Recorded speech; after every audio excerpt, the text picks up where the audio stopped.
উপপাদ্য 32, ব্যাস নয় এরূপ কোন জ্যায়ের উপর বৃত্তের কেন্দ্র থেকে লম্ব অঙ্কন করা হলে ওই লম্ব জ্যাটিকে সমদ্বিখণ্ডিত করবে। এখানে মনে করিনি এটা হচ্ছে বৃত্তের কেন্দ্র ও, আর জ্যা কি হয়, বৃত্তের এক প্রান্ত থেকে আরেক প্রান্তে কোনো লাইন টানা হলে ওটাকে বলে জ্যা। তো মনে করিনি এখানে এ বি হচ্ছে জ্যা, এ থেকে বি অবধি জ্যা, এটা কেন্দ্র থেকেও হতে পারে, কেন্দ্র থেকে যে জ্যাটা হয় ওটাকে বলে ব্যাস।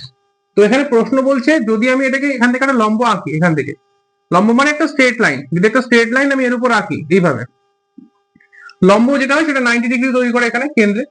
তো যদি আমি এখানে লম্ব আঁকি তাহলে ওই লম্ব জ্যাটিকে সমদ্বিখণ্ডিত করবে, মানে এই লাইনটা আর এই লাইনটা ইকুয়াল হয়ে যাবে। মানে এখানে যদি আমি একটা নাম লিখে দিই এম, তাহলে এ এম আর বি এম সমান হবে। এটা আমাকে প্রুভ করতে হবে, এটা দেয়নি কিন্তু, এটা আমাকে প্রমাণ করে দেখাতে হবে যে এ এম সমান সমান বি এম।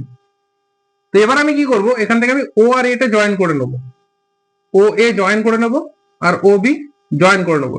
সেটা আমি প্রদত্ততে লিখে নেবো, যেখানে লেখা আছে প্রদত্তটা তোমরা দেখে নাও যে কিভাবে লিখতে হবে, সেটা দেওয়া থাকবে কোশ্চেন থেকে বুঝতে হবে যে আমার কি কি প্রদত্ত দেওয়া আছে। যেমন এখানে কি দেওয়া আছে, এখানে দেওয়া আছে হচ্ছে একটা এবি হচ্ছে একটা জ্যা এবং ও এ হচ্ছে লম্ব। তো আমাকে মেনলি প্রমাণ কি করতে হবে, আমাকে প্রমাণ করতে হবে A M equals to B M, A M equals to B M. তো আমি এখানে প্রমাণ কি করে করবো, এখানে দেখো দুটো ত্রিভুজ আছে, এই ত্রিভুজটা এ ও এম আর ত্রিভুজ বি ও এম, ত্রিভুজ এ ও এম এই ত্রিভুজটা, ত্রিভুজ এ ও এম আর অপোজিট ত্রিভুজ বি ও এম। এদের মধ্যে কি কি মিলছে দেখো, এ ও আর বিও এই দুটো মিলছে। এ ও আর বিও মিলছে কেন, এ ও আর বিও হচ্ছে ব্যাসার্ধ, একই বৃত্তের ব্যাসার্ধ, ঠিক আছে। এই যে লাইনটা ও এম, এই যে লাইনটা ও এম, এই লাইনটা দেখো দুজনের মধ্যে আছে, এই ত্রিভুজটার মধ্যে ও এম লাইনটা আছে, এই ত্রিভুজটার মধ্যে ও এম লাইনটা আছে। তাহলে ও এম হয়ে গেল সাধারণ বাহু, যেটা এই ত্রিভুজের আছে এই ত্রিভুজেরও আছে। আবার এইটা 90 ডিগ্রি এ পাশটা লম্বের জন্য, তাহলে লম্বের জন্য এই পাশটাও তো 90 ডিগ্রি, এটাও 90 ডিগ্রি, এটাও 90 ডিগ্রি, তাহলে দুপাশে কোণ দুটো সেম। তাহলে এই দুটো ত্রিভুজ সর্বসম হয়ে গেল কি শর্তে, আর এইচ এস শর্তানুসারে। আর এইচ এস শর্তানুসারে মানে কি, আর মানে হচ্ছে 90 ডিগ্রি রাইট অ্যাঙ্গেল, হাইট মানে কি হাইপোটেনিয়াস অতিভুজ, এস মানে কি একটা যে কোনো সাইড। তো এই ত্রিভুজের কি কি মিললো, একটা করে 90 ডিগ্রি মিললো, একটা করে অতিভুজ মিললো, আর এইটা সমান মিলেছে, এটা আর এইচ এস এর জন্য এটা সর্বসম হয়ে গেল। তো দুটো ত্রিভুজ যদি সর্বসম হয়ে যায় তাহলে ওদের সবকিছু সমান হয়। তো তখন আমি লিখতে পারি এ এম সমান সমান বি এম, কারণ কি সর্বসম ত্রিভুজের অনুরূপ বাহু প্রমাণিত। আমাকে এটাই প্রমাণ করতে বলেছিল যে M equal to B M. তো এটা হয়ে গেল প্রমাণ। উপপাদ্য 32 শেষ। উপপাদ্য 33, প্রমাণ করি যে ব্যাস নয় এরূপ কোন জ্যাকে যদি বৃত্তের কেন্দ্র বিন্দুগামী কোন সরলরেখা সমদ্বিখণ্ডিত করে তাহলে ওই সরলরেখা জ্যায়ের উপর লম্ব হবে। মানে সহজ কথা বললে এখানে কি বলেছে, এখানে বলেছে এবি হচ্ছে একটা জ্যা, যেটা উপপাদ্য 32 শিখলাম ওরকমই।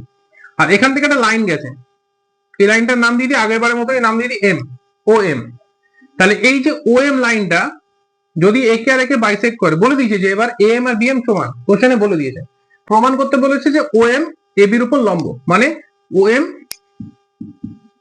এ বির উপরে লম্ব। অর্থাৎ কি লম্ব কখন হয়, যখন আমরা 90 ডিগ্রি আঁকি কোনো লাইনের উপরে তখন এটা 90 ডিগ্রিতে লম্ব হয়। তাহলে প্রমাণ করতে হবে সহজভাবে যে আমাকে এই অ্যাঙ্গেলটাকে 90 ডিগ্রি প্রমাণ করলেই হয়ে যাবে। তো এবার আমি কি প্রুভ করব, আমি আবার এখানে দুটো দাগ টেনে নেবো, এটা একটা দাগ টেনে নেবো, এ এম জুড়ে নেবো আর এও জুড়ে নেবো আর বিও জুড়ে নেবো এইভাবে। এবার আমাকে যদি আমি দুটো ত্রিভুজকে সর্বসম প্রুভ করি তাহলে আমি এই দুটো অ্যাঙ্গেলকে সর্বসম প্রুভ করে প্রমাণ করতে পারবো। তো সর্বপ্রথমে আমাকে এই দুটো ত্রিভুজকে সর্বসম প্রমাণ করতে হবে। তো এবারেও কি কি নেব, এও ইকুয়ালস টু বিও। রিজন কি, রিজন হচ্ছে এরা একই বৃত্তের ব্যাসার্ধ, এও আর বিও হচ্ছে ব্যাসার্ধ, বৃত্ত থেকে সাইড অব্দি ব্যাসার্ধ। এই বাহুটা দুজনের মধ্যেই আছে, এই ত্রিভুজটারও বাহুটা আছে, এই ত্রিভুজটা বেলাও বাহুটা আছে।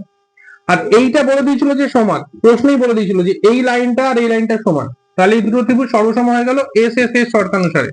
এস এস এর শর্তানুসারে মানে কি, যদি দুটো ত্রিভুজের সবকটা সাইড সেম সেম হয়, মানে এটা এটা সেম, এটা এটা দুজনের কাছেই আছে আর এটা এটাও সেম মাপের, তাহলে দুটো ত্রিভুজ সর্বসম। আর দুটো ত্রিভুজ যদি সর্বসম হয় তাহলে এই কোণটা, এই কোণটা আর এই কোণটা, অর্থাৎ এই যে এই কোণটা, এই কোণটা আর এই কোণটা, এই দুটো কোণ তাহলে সর্বসম সমান হবে, কারণ সর্বসম ত্রিভুজের। এবার যদি আমি ভালো করে দেখি এই পুরো লাইনটা কত, পুরো লাইনটা হচ্ছে 180 ডিগ্রি, কারণ একটা সরল রেখা, একটা সরল রেখা মানে 180 ডিগ্রি হয়। আর এর মাঝখানে আমি এই অ্যাঙ্গেলটা এই অ্যাঙ্গেলটাকে সমান পাচ্ছি, তাহলে প্রত্যেকটা 90 ডিগ্রি করে। খুব সহজ ব্যাপার। যদি একটা স্ট্রেট লাইন 180 ডিগ্রি হয় আর এর দুপাশে দুটো কোণ যদি সমান বলি আমি, তাহলে প্রত্যেকটা 90 ডিগ্রি করে। আর প্রত্যেকটা যদি 90 ডিগ্রি করে হয় তার মানে কি এই লাইনটার উপর একদম স্ট্রেট ভাবে আছে। তাহলে প্রমাণ হয়ে গেল ও এম বি 90 ডিগ্রি, আর সুতরাং ও এম পারপেন্ডিকুলার অন এবি, মানে ও এম এবির উপরে লম্বভাবে আছে। তো উপপাদ্য 33 এইটুকুনি ছিল, শেষ।